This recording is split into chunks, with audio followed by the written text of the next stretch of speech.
Yeah.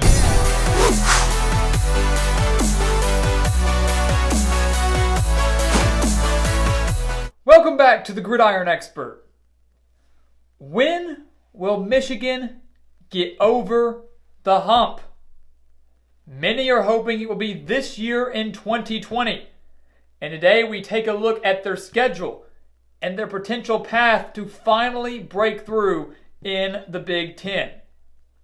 You know, it's hard to believe that Jim Harbaugh has been at Michigan for 5 years. 5 years, guys. And 3 of those 5 seasons consisted of a 10-win season. But none of those seasons consisted of a win over Ohio State.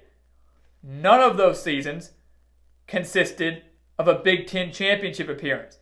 And many believe that time is running out on Harbaugh in Ann Arbor, and that 2020 might be the year that he finally has to break through and not only beat the Buckeyes, but get to the Big Ten championship. The Wolverines went 9-4 in 2019. Not a bad year by many, but not the best year considering the expectations from Michigan in 2019. They lose a lot of key pieces from that 2019 squad, including their quarterback, Shea Patterson, which means the reins will most likely be handed over to Dylan McCaffrey at quarterback, as only 4 starters return on the offensive side of the ball. But as always, Michigan will probably boast one of the best defenses in the Big Ten, as they do return 8 starters there, and their schedule, we're about to break it down, lines up well enough that if they finally take care of business in the big games, that it could set up a Big Ten East Division championship at Ohio State in the game on November 28th. So we take a look at their schedule here, and unfortunately for the Wolverines, they do not get to kind of cakewalk through the beginning of their season. Week 1, right off the bat, they are traveling west to Washington to take on the new head man, Jimmy Lake, and the Huskies. Chris Peterson surprised a lot of people by stepping down with the Huskies at the end of last year. Winning that bowl game over Boise State, he was done. The Huskies, I thought, did a phenomenal job promoting from within, giving Jimmy Lake the head job of Washington. But like Michigan, while they're having to deal with a brand new head coach, they're also having to deal with a brand new quarterback in Jacob Eason. So this game right off the bat at Washington has a battle between 2 brand new quarterbacks and a game that's going to be crucial for both teams on getting off on the right foot. And I think this is a bigger game for Michigan, in my opinion. Once again, expectations are high for the Wolverines. They desperately need a win here. It'd be a great win over a quality Washington team, a quality team from a Power 5 conference, and would give this team, with a lot of new players, a huge boost of confidence and a huge season for them. So the game at Washington, one of the most underrated games of Week 1 and one of the biggest by far on Michigan's schedule. They then come back home, should take care of business against Ball State and Arkansas State before they hit the bulk of Big Ten conference play. And I'll tell you right now, guys, that the defining stretch of Michigan's season begins right here against Wisconsin. September 26th, it's early. Michigan could be 2-1 or they could be 3-0. More than likely. And then Wisconsin comes to town, and right here from Wisconsin on September 26th to the road game at Minnesota on October 17th, this will be the 4-game stretch that defines Michigan's season. That by the end of it all, you will say, well, Michigan's on their way to another mediocre season, or we need to take them seriously. They are Big Ten title contenders. They are potential playoff contenders. We begin with the Wisconsin game. We knew Michigan was too good to be true, maybe overrated, after Jonathan Taylor ran all over them at Camp Randall Stadium last year, defeating the Wolverines 35-14. That game was over extremely early. It was an absolute rout of Michigan. The Wolverines have a chance to get payback. They have a chance to get revenge, and luckily for them, they don't have to worry about Jonathan Taylor this season. So they come to Ann Arbor.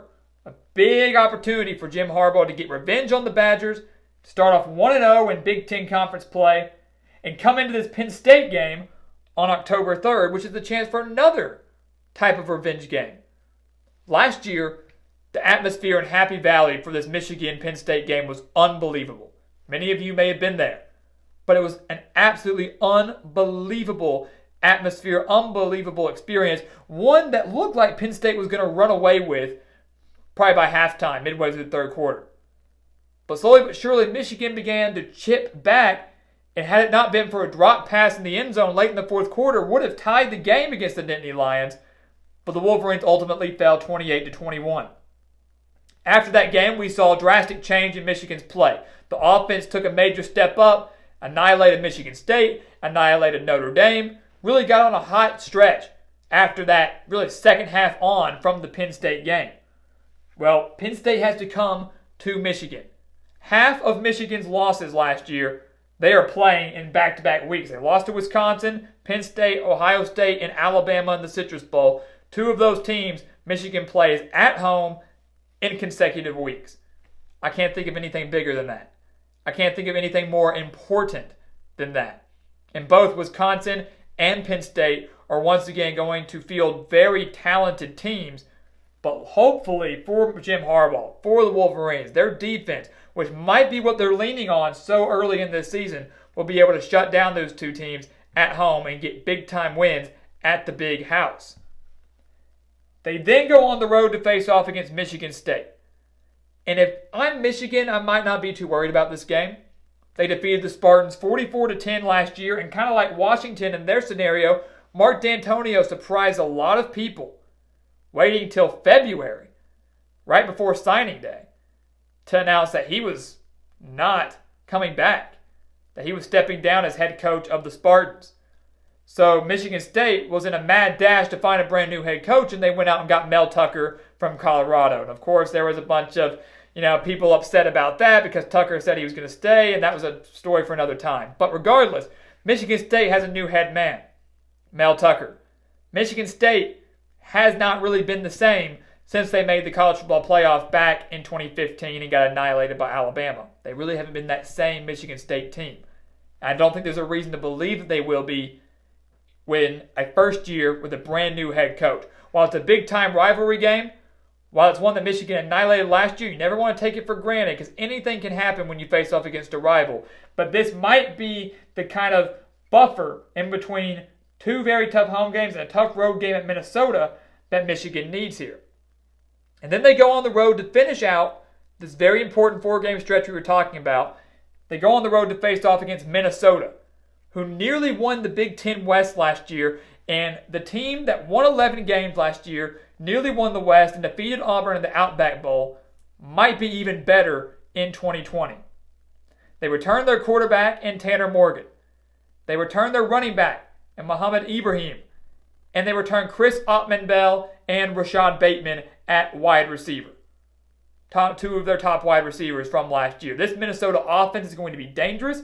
Their defense, which was one of the best in the country last year, is going to be extremely dangerous again. PJ Fleck's boat is rowing way down the stream, so far in the right direction, and so far upstream, way ahead of expectations, way ahead of schedule, that this game at home against Michigan, to me, is going to remind me a lot of their home game against Penn State last year, where the Golden Gophers got a 5-point victory over what was then a top 4 Nittany Lions team. That game is going to have that same type of atmosphere, especially if Michigan is undefeated at this point, or maybe even just a one-loss team. It's going to be a very, very tough environment, tough atmosphere, and a tough team they have to face off in against PJ Fleck's squad. So this 4-game stretch here, 2 home games, 2 road games, really, to me, not trying to dog on Michigan State, not predicting anything, of course, but to me, the toughest 3, Wisconsin, Penn State, and at Minnesota. This will define Michigan's schedule. This will define their season.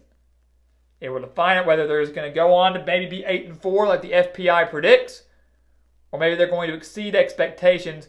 Jim Harbaugh might be able to get over the hump, and it might be able to set up an East Championship crown against Ohio State in the season finale. They get Purdue after this key 4-game stretch here, a Purdue team that faced so many injuries last year but will hopefully not have to deal with that, will hopefully stay healthy in 2020, and then get a much-needed bye week on Halloween. So they have a very long stretch here. They've got 8 games they have to play before they get a bye week. That's something that you have to know, and that can take a toll on these teams. 8 games. You're playing 2/3 of your season before you even get a week of rest. Get that bye week, and they kind of get a little bit of a break here, a cushion almost, before that Ohio State game. Once again, not dogging on their opponent, but Maryland is a team that Michigan defeated 38-7 last year. Hopefully a team that will improve under Mike Locksley, especially with how great they started in 2019. Coming off a bye week, getting that game at home, perfect for Michigan. They then travel to Rutgers, who I'm very excited to watch, with Greg Schiano now as head coach, back as head coach, I should say, with the Scarlet Knights, but also a team Michigan has dominated over the years, including a 52-0 victory last year. Then Indiana at home, a team that's given Michigan trouble at times, but they're getting to host them in the Big House, and Michigan did go on the road and beat Indiana 39-14 last year, and that Indiana offense, guys, was pretty dang good. That was part of that stretch there, and Michigan really seemed to be almost turning a corner following the Penn State loss. And then, of course, they close out the season at Ohio State, where Jim Harbaugh is 0-5 thus far. 0-5 against the Buckeyes, including a 56-27 loss against them last year. Justin Fields returns. Ohio State is they are a top 4 team going into 2020. Will be the favorite to win the Big Ten in 2020, and maybe a favorite for some to win the whole thing, to win the whole national championship. So going on the road at Ohio State, once again in rivalry week, anything can happen. Anything can certainly happen if Michigan exceeds expectations and is undefeated or just a one-loss team coming into this game. But according to the FBI, they don't think that's going to happen. But as we've said before, the FBI is, of course, not always right and should not always be trusted. It is a make or break year, in my opinion, for Jim Harbaugh and the Wolverines. While it might not be a year where they're college football playoff contenders, well, that might not be a year where they finally break through and get to the Big Ten championship. It's still a year where they can get some huge wins. Wins over Wisconsin, Penn State, Minnesota, Washington, possibly against Ohio State. It's a year where he can get those big wins, a chance to have his 4th 10-win season in 6 years with the Wolverines, and to me, that would still be very good enough to keep the fan base happy in Ann Arbor. So guys, thank you so much for watching us here at the Gridiron Expert on YouTube. Make sure to continue to like, comment, and subscribe. Check out everything we have for you down in the description below for exclusive college football news, content, and offers that you do not want to miss. And once again, as always, thank you so much for watching, and we will see you next time right here at the Gridiron Expert.